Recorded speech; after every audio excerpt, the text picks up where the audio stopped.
RSS की विचारधारा क्या? देश के लिए मरना ही आरएसएस की विचारधारा। आरएसएस के 4 लोगों का नाम बताओ जो वंदे मातरम नारा लगा के जेल गए, उनका नाम बताओ आप। 4 लोगों का नाम बताओ आप, अपने 4 पुरखों का नाम आप बताओ। आप नहीं बता सकते क्योंकि आजादी के आंदोलन में आपका कोई इतिहास नहीं, आजादी के आंदोलन में आपका कोई इतिहास नहीं, यही आपकी कुंठा है। तो इसलिए कभी आप कहते हो सरदार वल्लभ भाई पटेल आपके हैं। अरे भैया, सरदार वल्लभ भाई पटेल ने आरएसएस के ऊपर बैन लगाया था, यह रिकॉर्डेड हिस्ट्री है। और जब 18 महीने जेल में रखा गया आरएसएस के लोगों को राष्ट्रपिता महात्मा गांधी की हत्या के अपराध में, जब उनको छोड़ा गया, बैन हटाया गया, तो उसमें शर्त लगाई कि आप राष्ट्रीय ध्वज को मानेंगे, यानी कि आप तिरंगे झंडे को भी नहीं मानते थे।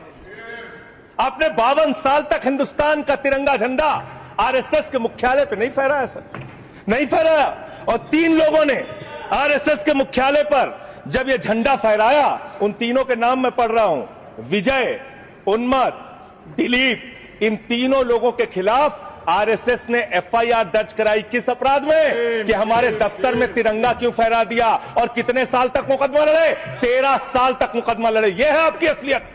आप तिरंगे का विरोध करते हैं, भारत के राष्ट्रीय ध्वज का विरोध करते हैं। जो लोग तिरंगे और राष्ट्रीय ध्वज का विरोध कर सकते हैं, वो भारत माता के सच्चे सपूत नहीं है, वो नहीं है हमारे निगाह में।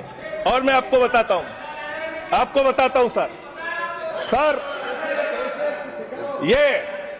ये है 28 दिसंबर 1949 का ऑर्गेनाइजर पत्र। इसको भी रखूंगा क्योंकि आज गृह मंत्री जी और लीडर ऑफ द हाउस दोनों कह के गए रिकॉर्ड पे सारी चीजें आनी चाहिए। इसको रिकॉर्ड पे रखना चाहिए। इतिहास देश को पता चलना चाहिए किन लोगों ने देश के साथ गद्दारी की, किन लोगों ने तिरंगे का विरोध किया, किन लोगों ने राष्ट्रगान का विरोध किया। आपको ये पढ़ के सुनाना चाहता हूं। ये ऑर्गेनाइजर है, क्या लिख रहा है?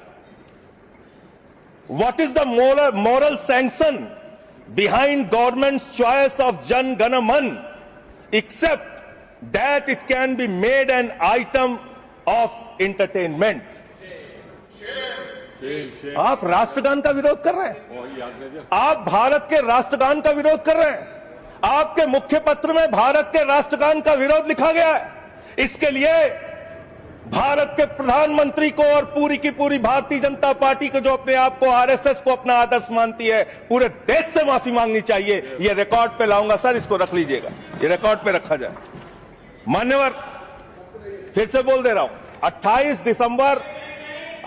दिसंबर 1949 ऑर्गेनाइजर अखबार, जो आरएसएस का मुख्य पत्र है। और इस आरएसएस के मुख्य पत्र में फिर से लिख दे रहा हूं, फिर से पढ़ दे रहा हूं क्या लिखा हुआ है। What is the